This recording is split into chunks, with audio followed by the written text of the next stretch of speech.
Messieurs, dames, bonjour, bienvenue dans les coulisses du loisir. Aujourd'hui, on va découvrir un fourgon qui est très recherché, Sa Majesté, Son Altesse, le Camper-Eve Family Van.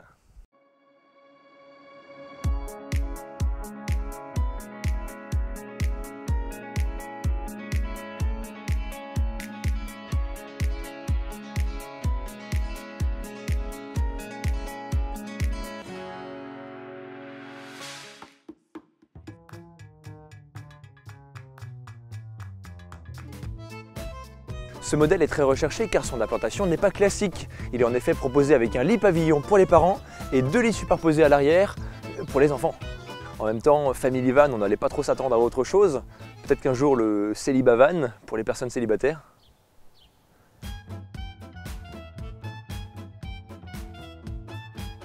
Parlons maintenant de ses dimensions. Il a une longueur de 6 mètres, classique, une largeur de 2,05 m, normal aussi, et une hauteur de 2,88 m. Là, c'est moins courant, il a effectivement été rehaussé pour pouvoir recevoir le lit pavillon des parents. Si on continue le tour, on aperçoit des jantes aluminium en 16 pouces. Camper-Eve, c'est une belle marque de fourgon aménagé qui appartient au groupe Rapido.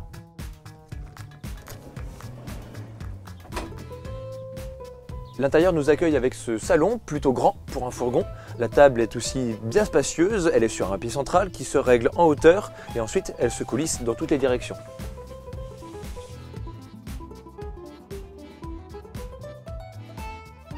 À l'arrière, il y a 2 sièges passagers qui sont immédiatement prêts à l'emploi et on a aussi une 3e place qui peut s'aménager si besoin. C'est justement là l'un des atouts de ce modèle, 5 places assises pour la route, le van des familles, on a compris.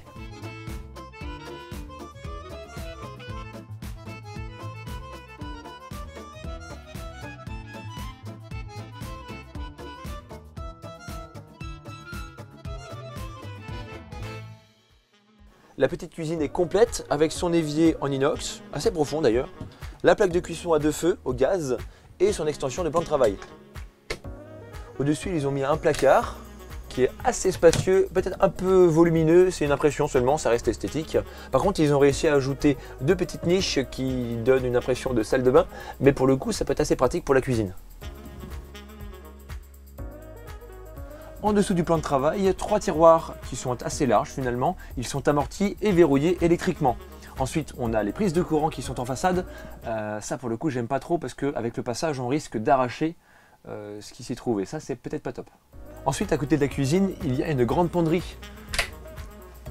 On y loge dans toute la hauteur et ça, pour le coup, c'est un minimum. Et nous voilà maintenant devant le frigo, c'est un Trimix de 128 litres avec compartiment fraiseur. D'ailleurs, si vous voulez en savoir plus sur les frigos, je vous invite à aller voir la vidéo qu'on a déjà réalisée pour tout vous expliquer sur les frigos. Et voici enfin la dernière porte, c'est la salle d'eau. Chez Camper-Eve, on l'appelle la Duo Space puisqu'elle est convertible. On peut profiter de la journée du WC et du lavabo et lorsqu'on en a besoin, de la douche. Pour les capacités, nous disposons d'une réserve d'eau propre de 95 litres et d'une réserve d'eau usée de 100 litres. Alors pour le coup, il faudra m'expliquer pourquoi on a plus d'eau usée que d'eau propre.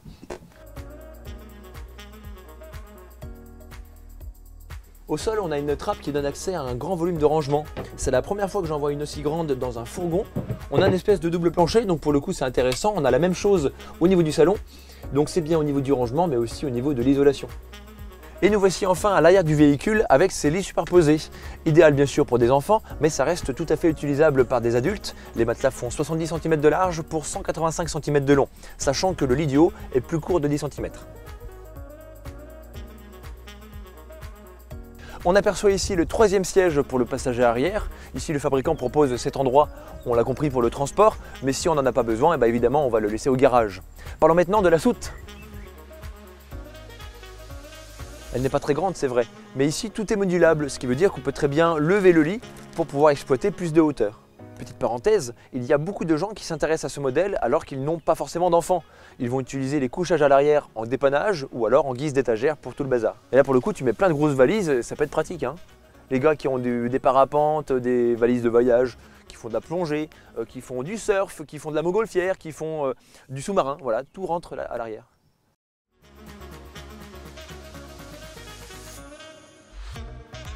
Et puisqu'on parle de bagages, ce modèle sort d'usine avec une charge utile annoncée à 501 kg.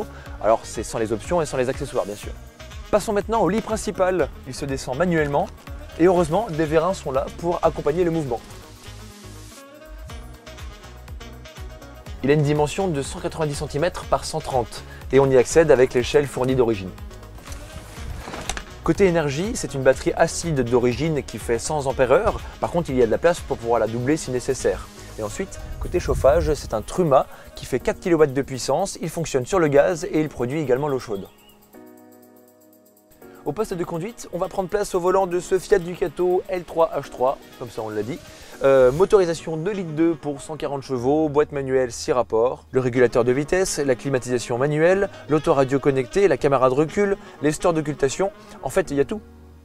Ce qui manque éventuellement, ce seraient quelques accessoires comme le store extérieur, un panneau solaire, une télévision, etc. En attendant, il est exposé ici tel quel au tarif de 68 980 € sur la concession de Univers Soyaux Croix-Blanche, c'est à Angoulême et qu'on remercie d'ailleurs car ils nous permettent de faire cette vidéo. Là-dessus, qu'est-ce que je peux en dire? Personnellement, je ne me projette pas à 100% sur ce modèle puisque pour moi, je me contenterais largement d'un modèle plus simple qui soit au passage moins cher. Par contre, on peut bien imaginer qu'avec des telles spécificités, il y a des couples avec des enfants ou des besoins particuliers qui trouveront leur bonheur.